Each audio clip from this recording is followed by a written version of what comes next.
ዳጣ አቢጌልን አስጠነቀቀቻት። ዳጣ ከዚህ በኋላ አንድ ነገር ብትናገሪኝ አቢጌል ትዕግስት አልሰጥሽም፣ ወይም ዝም ብዬ የማሳልፍሽ እንዳይመስልሽ። መቼም ቢሆን አልፋታሽም። እኔ ናታንን አልፈልገውም። ከወደደሽና ካፈቀረሽ ያግባሽ።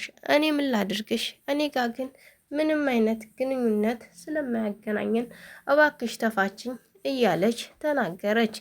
ዳጣ ስሜታዊ ሆና በወይዘሮ ማርታ ስር ነገረቻት። ማርታም ቁጭ ብላ ተያለቻት። ሰላም ደረጀ ልጅሽን እኔ አሳይሻለሁ፣ እሰጥሻለሁ፣ የትም እንዳለች አውቄያለሁ፣ አሁን ላሳይሽ ዝግጁ ነኝ ብሎ ነገራት። እንግዲህ ሰላም ደስተኛ ሆነች። ሰላም ልጇን ማግኘት ትፈልጋለች። ልጇን ሳታገኝ ግን ከዛ ቤት በፍጹም መውጣት አትፈልግም። አረ በጣም ደስ ያለኝ ነገር ግን ሰላምዬ እዛው ሰራተኛ ሆና 2 ልጅ አፈራች ማለት ነው። የሚገርመው ነገር ማርታም 2 ሴት ልጅ፣ ሰላምም 2 ሴት ልጅ። አሰላሙ አሌይኩም ወረህመቱላሂ ወበረካቱ። ውድና የተከበራችሁ የቻናሌ ቤተሰቦች ቻናሌን ከወደዳችሁት ላይክ፣ ሸር፣ ሰብስክራይብ በማድረግ አበረታቱኝ። ደረጀ በጣም ጭንቅ ውስጥ ነው ያለው። አሁን የሰላም ልጅ ከየት አምጥቼ ነው የምሰጣት? ከየት አምጥቼ ይቺ ልጅሽ ናት ብዬ ላስተዋውቃት የሚል ሀሳብ ይዞታል። እኔ ግን ያሰብኩት ዳጣ የሰላም ልጅ እንደሆነች ልቤ ያስባል። ዳጣ የሰላም ልጅ መምሰልም ትመስላለች። ድብን ብለው ይማሰላሉ እና ደረጀ ዳጣን ማስተዋወቅ እንዳለበት እርግጠኛ ነኝ። ዲኤንኤ ምርመራውንም ማካሄድ ይችላሉ ማለት ነው። ዳጣ አሁን ላይ ደስተኛ ናት። ናታንም ተዳጣ ፍቅር እንደያዘው ድብና አድርጎ አሳወቃት። ዳጣን እንደሚወዳትና እንደሚያከብራት ነገራት። ግን አፈቅርሻለሁ አላላትም። አቢጌልን ግን በፍጹም አልወዳትም። ዳጣ አቢጌልን ሚስትክ እንዳትኝ ከዚህ በኋላ አላት። ዳጣም እኔ እኮ አልልህም፣ እሷ ስለምትወድክ እራት ሁላ መስራት ጀመረችልክ።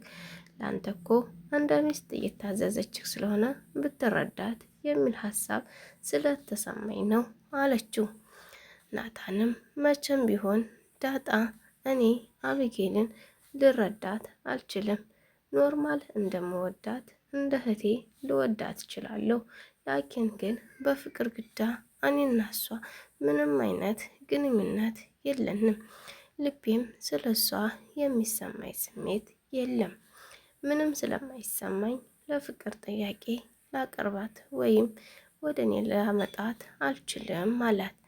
ዳጣም ደስተኛ ሆነች። ምክንያቱም ናታን አቢጌን ይወዳታል አይወዳትም የሚለው ሀሳብ ስላለባት አሁን ላይ አቢጌልን እንደማይፈልጋት ተነገራ። ወደዛ በቃ እሷን ብቻ እንደሚወድ ልቧ አመነ ማለት ነው። ዳጣ ደጋግማ ናታንን ትወደኛለህ እንዲህ እያለች የፍቅር ጥያቄ ትጠይቀዋለች። እሱም አዎን ይላታል። በጣም ደስ ትኛለሽ፣ ግን ለምንድን ነው ናታን ፍቅሩን ገልጦ አፈቅርሻለሁ ብሎ ዳጣ ላይ ተንበርክኮ የማይጠይቃት?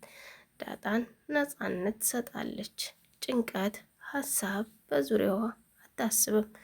ያገኘችውን በልታ ተደስታ ባገኘቻት አጋጣሚ የምታሳልፍ ምርጥ ልጅ ናት እና ዳጣን እንደ ዳጣን ያለች አይነት ሴት የት ይገኛል ብላችሁ ታስባላችሁ? ሰላምዬ የህይወት ጥያቄዋ የጠፋችው ልጇ ናት። የጠፋችው ልጇ በስሯ ሆና ባጠገቧ ሆና እያገዘቻትና እየተንከባከበቻት ሩህሩህ ያለች ጥሩ ልጅ አጎኗ ዳጣ አልመሰለቻትም። ዳጣን ግን ልጇ ለመሆን እንዴት አልጠረጠረችም? ስታያት ያሳለፈችውን የህይወት ታሪክና ያደገችበትን ቦታ ጠይቃ ማወቅ ነበረባት። ዳጣ ግን ልነግራት ፍቃደኛ አይደለችም። ሰላም ለመጠየቅ ዝግጁ ነበረች። ዳጣ ግን ምንም አይነት የህይወት ታሪክ ለሰላም ልታስረዳትም ሆነ ልትነግራት አልፈለገችም። አባቷ ባህር ዳር እንደሚኖርና ሸሽጎ እንደወለዳት ብቻ ይህን ብቻ ፈንጭ ነግራታለች። ወይዘሮ ማርታም ቤት መከራየቱ ላይ ለምን ቅራልሽ ብላ ሰላምን ስትጠራት ስነግራት፣ ሰላም እኔ ከተመረራችሁኝ አትከራዩልኝም፣ ዝም ብላችሁ አውጡኝ፣ ካልፈለጋችሁኝ ግን ለዘላለም ኖሬበታለሁ እዚህ ቤት ብሞትም በሰላምን በወልድም እዚሁ ልውለድ ብዬ ከእናንተ ጋር ፈልጌ ነበር። እናንተ ግን ካልፈለጋችሁ ግድ አይደለም፣ መብታችሁ ነው ማባረር እና እትዬ አመሰግናለሁ እስከ ዛሬ አብርሃን ስላቆየን አለቻት። እሷም ሰላምዬ እንደዛ ማለት አይደለም፣ ተከራይተን አረፍ ብለሽ እንድትወልጂ ነው የፈለግነው። እዚህ እኮ እያረፍሽ አይደለም፣ ስራ እየበዛብሽ ነው። በዛ ላይ ከባድ ነገር ማንሳት አቺም ወይም የሚያግዘሽ ሰራተኛ ላምጣልሽ ስትላት፣ ሰላም አሁንም ፍላጎት የላትም። ማርታ ለምንድን ነው እቺ ሴት የሚያግዛትም ላምጣላት ስል አትፈልግም፣ በሰላም ነው እያለች ማርታ ውስጧ ይጨናነቅ ያዘ። በጣም ያሳዝናትም ያዘ። እንግዲህ ሰላም አላቅም፣ የፈለግሽውን አድርጊ። ከዚህ በኋላ ስላንቺ ባልና ስለ ልጅሽ አባት አልጠይቅሽም። ደስ ያለሽን ማድረግ ትችያለሽ። እኔ በጣም ነው የምወድሽ። ልጆችን እንክብክብ አድርገሽ እንደናት ስላሳደግሽልኝ አከብርሻለሁ አለቻት። እንግዲህ ሰላም ደስ ብሏታል እንደዛ ስላለቻት። እንግዲህ አሁን ላይ የቀረው የደረጀ ሰላም ልጇን አጥቶ ማስተዋወቅ ብቻ ነው። ውድና የተከበራችሁ የቻናሌ ቤተሰቦች ቪዲዮን ከወደዳችሁት ላይክ፣ ሸር፣ ሰብስክራይብ አድርጉ። በቀጣይ ቪዲዮ እስከምንገናኝ ሰላም ቆዩልኝ። ወዳችኋለሁ፣ አከብራችኋለሁ። ባይ ባይ ቤተሰቦቼ። በቀጣይ ቪዲዮ እስከምንገናኝ እንግዲህ ሰላም ሁኑ። ባይ